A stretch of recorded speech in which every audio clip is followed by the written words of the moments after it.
Hi കൂട്ടുകാരെ, ഇന്ന് നമ്മൾ ഉണ്ടാക്കുന്നത് ചേമ്പിൻ തണ്ട് പുളിങ്കറിയാണേ. പണ്ട് നമ്മുടെ അമ്മമാരും അമ്മമ്മമാരും ഒക്കെ വീട്ടിൽ സ്ഥിരം ഉണ്ടാക്കുന്നൊരു കറിയായിരുന്നു. ഇപ്പോൾ ഇതൊക്കെ റയറായിട്ട് ഉണ്ടാക്കലുള്ളൂ കേട്ടോ. അപ്പം നമുക്കത് എങ്ങനെ ഉണ്ടാക്കണമെന്ന് നോക്കിയാലോ.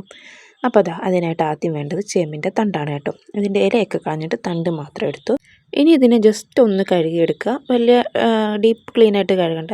ജസ്റ്റ് ഒന്ന് വെള്ളത്തിട്ട് കഴുകിയെടുത്തതിന് ശേഷം ഇതിൻ്റെ പുറത്തുള്ള തോല് ഇതുപോലെ ഇങ്ങനെ ഉരിച്ചെടുക്കാവേ. ഇത് വളരെ സിമ്പിളാണ് ഇങ്ങനെ ഉരിച്ചെടുക്കാൻ. ഇതിൻ്റെ തോലെല്ലാം ഉരിച്ചെടുത്തതിന് ശേഷം നമുക്കിതിനെ നന്നായിട്ട് കഴുകിയെടുക്കാം. ഈ തൊലിയൊക്കെ കളഞ്ഞതിന് ശേഷം നമുക്കിത് കഴുകിയെടുക്കാവേ. അതിന് ശേഷം കഴുകിയെടുത്തപ്പോൾ ഇതുപോലെ കിട്ടിയിട്ടുണ്ട്. ഇനി ഇതിനെ ചെറിയ കഷ്ണങ്ങളാക്കി എടുക്കാം. ഇത് ചെറിയ കഷ്ണം നമ്മൾ അവിയലിനൊക്കെ അരിയില്ലേ, ആ ഒരു നീളത്തിലാണ് എടുക്കുന്നത്. എന്നിട്ട് ഇതിൻ്റെ രണ്ടായിട്ട് കീറിയിട്ടു. ഈ എല്ലാ പീസുകളും ഇതുപോലെ രണ്ടായിട്ട് കണ്ടിച്ചിട്ട് നമ്മൾ അവിയലിൻ്റെ നീളത്തിന് ഇങ്ങനെ കട്ട് ചെയ്തിടാൻ കേട്ടോ. ഇത് കട്ട് ചെയ്യണം വളരെ സിമ്പിളാണ്, വലിയ പാടൊന്നുമില്ല, പെട്ടെന്ന് പണി കഴിയും കേട്ടോ. ഇതെല്ലാം ഇങ്ങനെ കട്ട് ചെയ്തിട്ടിട്ടുണ്ട്.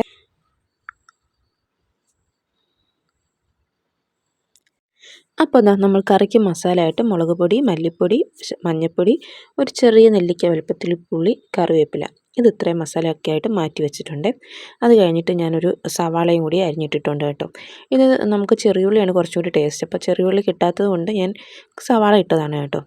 ഇനി നമ്മൾ കറി വെക്കാനുള്ള പരിപാടിയിലാണ്. അപ്പോൾ ഞാൻ ചട്ടി അടുപ്പത്ത് വെച്ച് എണ്ണ ഒഴിച്ച് കൊടുത്തിട്ടുണ്ട്. ഇനി എണ്ണ നന്നായിട്ട് തിളച്ച് വരുമ്പോഴത്തേക്ക് കടുകിട്ട് പൊട്ടിക്കാം. കടുക് ഒന്ന് പൊട്ടി വരുമ്പോഴത്തേക്ക് കുറച്ച് ഉലുവയും കൂടി ഇടാവേ. ഉലുവ ഓപ്ഷണലാണ്, ഇട്ടാൽ കുറച്ചും കൂടി ടേസ്റ്റ് ഉണ്ടാവും കേട്ടോ. അപ്പോൾ ഉലുവ ഇട്ടു. അത് കഴിഞ്ഞിട്ട് കറിവേപ്പില ഇട്ട് കൊടുക്കുന്നുണ്ട്. കറിവേപ്പില ഇട്ട് കൊടുത്തതിന് ശേഷം അരിഞ്ഞു വെച്ചേക്കുന്ന ചേമ്പും തണ്ടും സവാളയും കൂടി ഇട്ട് കൊടുക്കാവേ. എന്നിട്ട് ഒന്ന് ഇളക്കി കൊടുക്കാം. ഒരു സിമ്പിൾ കറിയാണ് കേട്ടോ. നമുക്ക് വീട്ടിൽ എപ്പോൾ വേണമെങ്കിലും ഉണ്ടാക്കാൻ പറ്റുന്നൊരു കറിയാണ്. പെട്ടെന്നാവുകയും ചെയ്യും കേട്ടോ. പണ്ടൊക്കെ വീട്ടിൽ സ്ഥിരം ഉണ്ടാക്കുന്നൊരു കറിയായിരുന്നു. ഇപ്പോൾ വളരെ കുറച്ച് മാത്രമേ ഇത് ഉണ്ടാക്കലുള്ളൂ കേട്ടോ. വർഷത്തിൽ 1-2 വട്ടം ഉണ്ടാക്കിയാലായി. എന്നാലും നല്ല അടിപൊളി ടേസ്റ്റാണ് കേട്ടോ. ഈ ഒരു കറി ഉണ്ടെങ്കിൽ നമുക്ക് വേറെ ഒരു കറിയും വേണ്ട കേട്ടോ കഴിക്കാൻ, ചോറ് കഴിക്കാൻ.